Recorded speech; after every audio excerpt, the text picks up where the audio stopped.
ओम गंगणपते नमः। ओम जयंती मंगला काली भद्रकाली कपालिनी दुर्गा क्षमा शिवा धात्री स्वाहा स्वधा नमोस्तुते।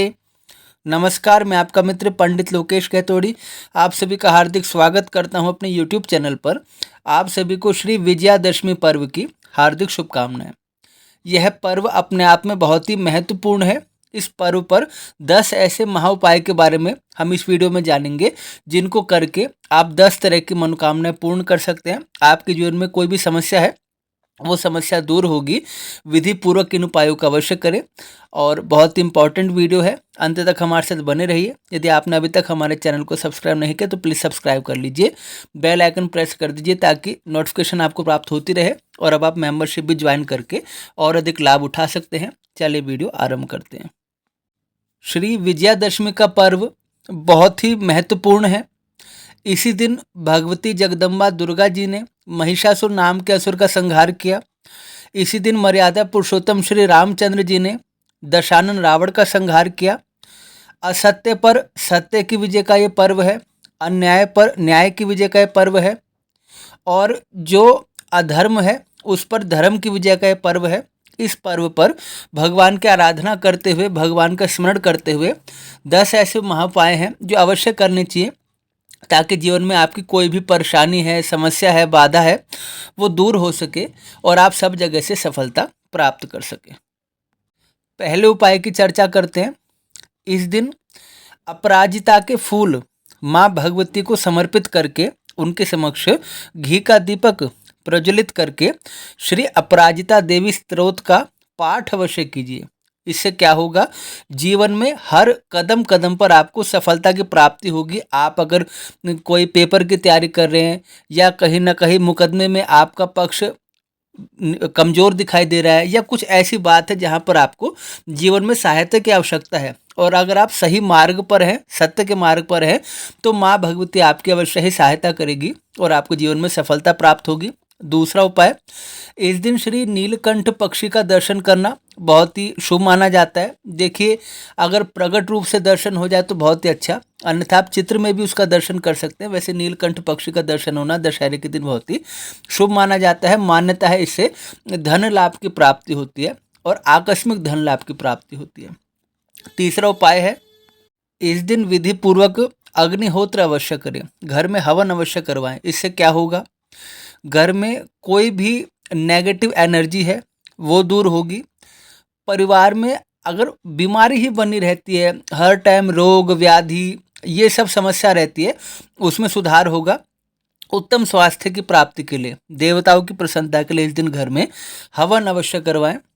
चौथा उपाय, परिवार में सुख शांति समृद्धि हेतु परिवार के सदस्यों के आपस में नहीं बनती, व्यापार मंदा है या किसी भी प्रकार से कलह चलती है पैसों के कारण या किसी और चीज़ के कारण, तो परिवार में सुख रहे, शांति रहे, समृद्धि रहे, इसके लिए क्या करना है, श्री दुर्गा सप्तशती जी का विधि पूर्वक संपुटित पाठ किसी विद्वान पुरोहित से अवश्य करवाइए।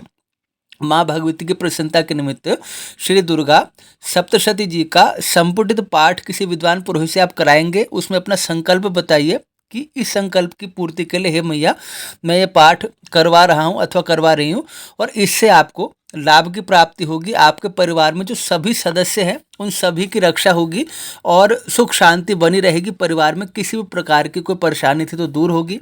पांचवा उपाय, इस दिन श्री रामचंद्र जी की उपासना करें और श्री राम रक्षा स्तोत्र का पाठ अथवा श्रवण अवश्य करें। इससे क्या होता है, हर बाधा का नाश होता है, हमें सुरक्षा की प्राप्ति होती है। दैहिक दैविक भौतिक सभी प्रकार के ताप समाप्त हो जाते हैं। हमारे चैनल पर भी आपको श्री राम रक्षा स्तोत्र जो पाठ है मिलेगा, आप श्रवण कर सकते हैं वहाँ से भी, और इस दिन इसका बहुत ही विशेष महात्म्य माना गया है।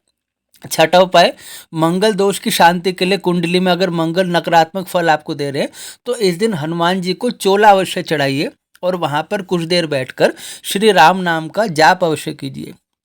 थोड़ी देर वहाँ बैठकर राम नाम का जाप कीजिए, हनुमान जी का दर्शन कीजिए, उन्हें चोला चढ़ाइए, तो कुंडली में अगर मंगल नकारात्मक फल दे रहे हैं तो वहाँ पर भी आपको राहत मिलेगी।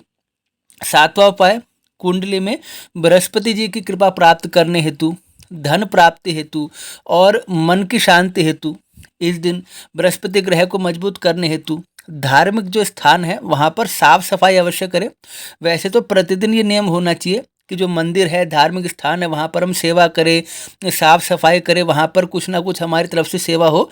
इस दिन विशेषतः आप ये उपाय कीजिए जिससे कुंडली में आपके जो बृहस्पति ग्रह है वो बहुत मजबूत होंगे, और उनके मजबूत होने से जो एक होता है ना किस्मत का बंद ताला, वो ताला खुल जाता है, तो सारी चीज़ें अपने आप ही ऑटोमेटिक होने लग जाती है। 8वां उपाय, शनिदेव की प्रसन्नता के लिए इस दिन सायंकाल शमी के पेड़ के नीचे एक दीपक आपको प्रज्वलित करना है और शनिदेव के नाम का उच्चारण करना है। इससे शनिदेव की कृपा आपको प्राप्त होगी और जो शनि से संबंधित कष्ट है उसमें शांति मिलेगी। मनोकामना पूर्ण करने हेतु कोई आप पे भारी संकट है, कोई आप पे भारी कर्ज है, विशेषतः कर्ज है, ऋण है, उसको उतारने के लिए इस दिन विधिपूर्वक घर में श्री सुंदर कांड का पाठ अवश्य करें, जिससे हनुमान जी प्रसन्न होंगे और आपके सारे संकट दूर हो जाएंगे। और 10वां और अंतिम उपाय है, देखिए नवग्रहों के दोष के निवारण हेतु ग्रहों की जो महादशा अंतर्दशा आपको विशेष रूप से प्रभावित कर रही है, आपने जिस काम में हाथ डाला वहीं आपको नुकसान हो गया, और जो आप सोचते हैं आपके करने से पहले वो काम बिगड़ जाता है, तो इसके लिए ग्रहों को सही करने के लिए शांति पाठ अवश्य करवा लीजिए संकल्प लेकर किसी विद्वान पुरोहित से। तो ये जो 10 उपाय हैं, आशा करता हूँ आपने नोट कर लिए होंगे। इन 10 उपायों को विधि पूर्वक, श्रद्धा पूर्वक, मन में भाव रखते हुए, संकल्प रखते हुए अवश्य कीजिए, आपको लाभ की निसंदेह प्राप्ति होगी। एक बार पुनः आपको श्री विजयादशमी पर्व की हार्दिक शुभकामनाएं। पुनः भेंट होगी नए विषय के साथ, तब तक के लिए आप सभी को जय श्री राम।